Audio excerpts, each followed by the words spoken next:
बेटी एक बार चल के लड़के को देख तो लो। मेरा दावा है कि लड़का तुम्हें बहुत पसंद आएगा। बाला बहुत अच्छा लड़का है। हाँ हाँ बेटी, हम लोग तुम्हारे दुश्मन तो नहीं है। किसी अच्छे लड़के से ही तुम्हारी शादी करवाएंगे ना। आखिर तू हमारी इकलौती बेटी है। अच्छा ठीक है माँ, अब ज्यादा भावुकतापूर्ण शब्दों का इस्तेमाल ना करो। मैं चलने के लिए तैयार हूँ। चलो फिर, बिना देर के हम सब चलते हैं। सभी बाला के घर पहुंचते हैं। अरे क्या बात है बहन जी, अभी तक आपका बेटा नहीं आया? जी बस आता ही होगा। तभी वहाँ बाला आता है। लो जी, आ गया मेरा बेटा। ये लोग तुझे देखने आए हैं और ये इनकी बेटी नम्रता है। बाला के सर पर बिल्कुल बाल नहीं होते। ये देख नम्रता और उसके परिवार वालों की आंखें फटी की फटी रह जाती है। ये तो टकला है। हे भगवान, माँ पिताजी, आप दोनों एक टकले से मेरी शादी करवाने वाले थे।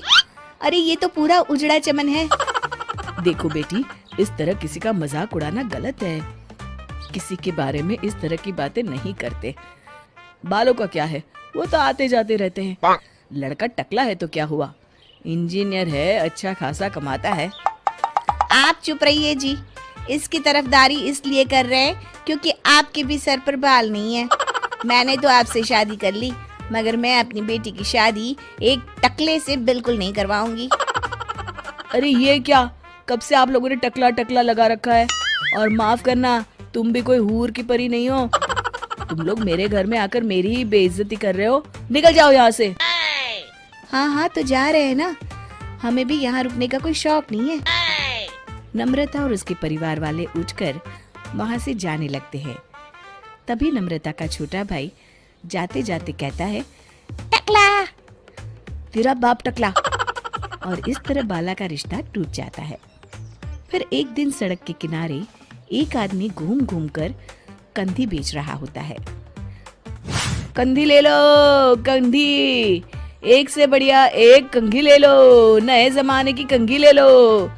अरे भाई ये ले लो। घूमते घूमते वो बाला के पास पहुंच जाता है।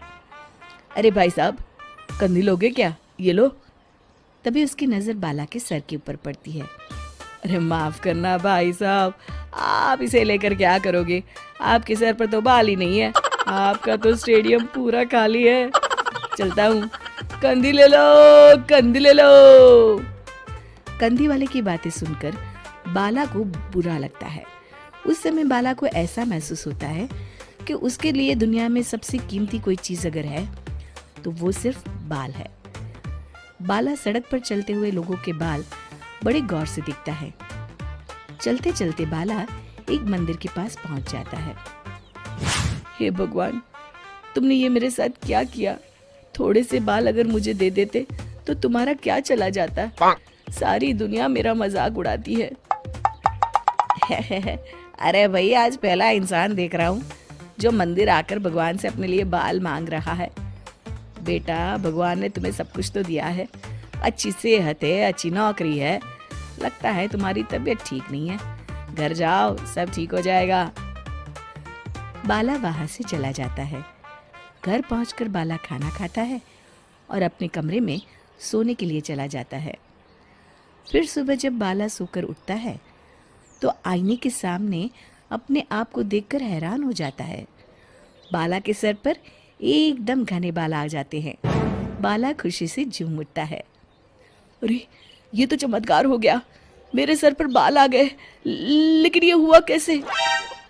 दोस्तों, अगर आप इस कहानी का दूसरा भाग देखना चाहते हैं तो हमें कमेंट करके ज़रूर बताएं।